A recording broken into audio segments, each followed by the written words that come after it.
Hello, church family. I wanted to share some important updates with you about Holy Week, which is coming up and is one of the most important times in the entire church calendar.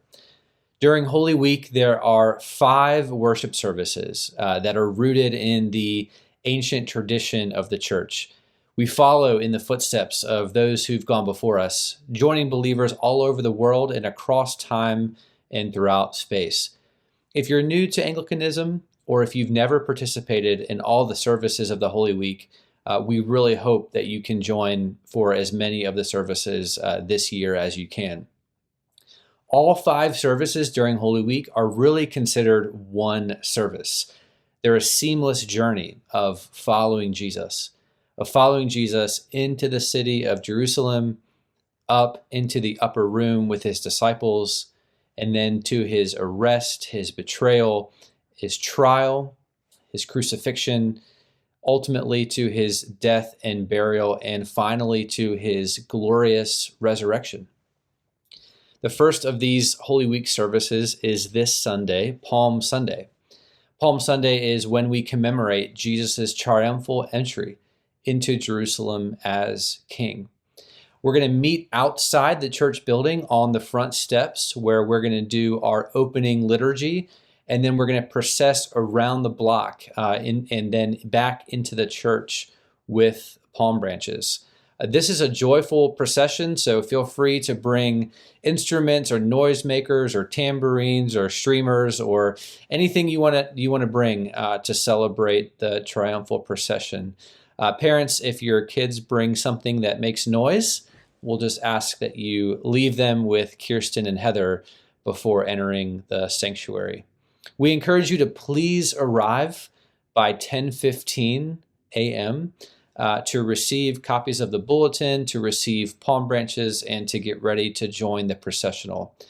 Parents of kids who are participating in Sunday school, 4th through 12th grade, should plan to meet their kids outside the church at 10:15 a.m. sharp.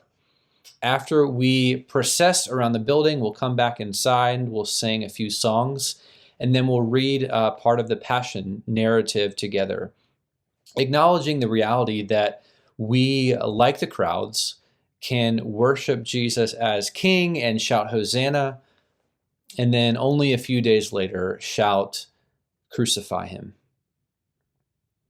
The next 3 services, Maundy Thursday, Good Friday, and the Easter Vigil, are known as the Triduum, or the Sacred 3 Days, when we focus on Jesus's example of servant leadership in the upper room, the institution of the Eucharist, the agony in the Garden of Gethsemane, his betrayal leading to his arrest and crucifixion, and his suffering, death, and agony on the cross, and finally his glorious resurrection. So the Maundy Thursday service will be on Thursday at 7 p.m., and it includes a foot washing part of the service as well as celebrating the Eucharist. The word Maundy comes from the Latin word mandatum, which means a command, referring to Jesus' commandment in John 13:34. A new commandment I give to you, that you love one another. Just as I have loved you, you also are to love one another. We practice this by following Jesus' example of washing his disciples' feet at the Last Supper. It's important for you to know that we will not have childcare at this service. All families are welcome to attend, but it is a more solemn service that may be more appropriate for kids 10 and above. Our Good Friday service the following day will again be at 7 p.m.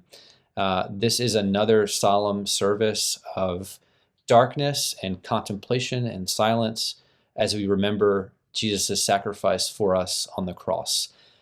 For kids, there will be Stations of the Cross provided downstairs up through 3rd grade, as well as nursery care during the Good Friday service. Good Friday is a day traditionally marked by fasting and abstinence and penitence as well. And then the next day, Holy Saturday, we will have our Easter Vigil. Our Easter Vigil will be at 8 p.m. And if you've been around at Advent for a while, you may know that the Easter Vigil has been one of our favorite traditions. It's been a wonderful part of our church's DNA for many years. And this year, we'll be using the liturgy of the Book of Common Prayer as we journey together through the story of our salvation history. During the vigil, there will be nursery and childcare available, as well as some food provided for the kids. Preschoolers through third grade will be brought back into the sanctuary to sit with their parents for the second half of the vigil, where we'll celebrate the Eucharist, and those in the nursery can be picked up at the end of the service. We encourage you, if you're coming to the vigil, to bring your bells for the second half of the service, where we will celebrate the resurrection, and to also bring them the following morning on Easter Sunday. Our Easter Sunday service will happen at the normal time, 10:30 a.m. It'll be a time where we celebrate the resurrection of Jesus, his victory over sin and death and Satan. And it's going to be an amazing, worshipful, wonderful morning. After the service, we're going to enjoy some cookies outside together to continue the celebration and feast together and enjoy some fellowship. We still need some people to sign up to bring cookies for that, so we encourage you to please sign up to bake and bring cookies, and you can do that at the link provided below or in the link in the Friday email. On Easter Sunday morning, there will not be children's worship or Sunday school, but there will be nursery care during the service. And for kids who are in the service, Family Ministries is going to provide coloring sheets and quiet activities for those kids who remain in the service. And then there will also be a live stream of the service streamed downstairs in a classroom in the basement for any families who need to slip out of the sanctuary for any reason. And so hopefully that's a lot of details, but hopefully that gives you a good feel for what to expect during Holy Week. And I look forward to beginning the journey with you this Sunday morning at 10:15 a.m. outside by the steps of the church for our Palm Sunday processional. I hope you have a great weekend.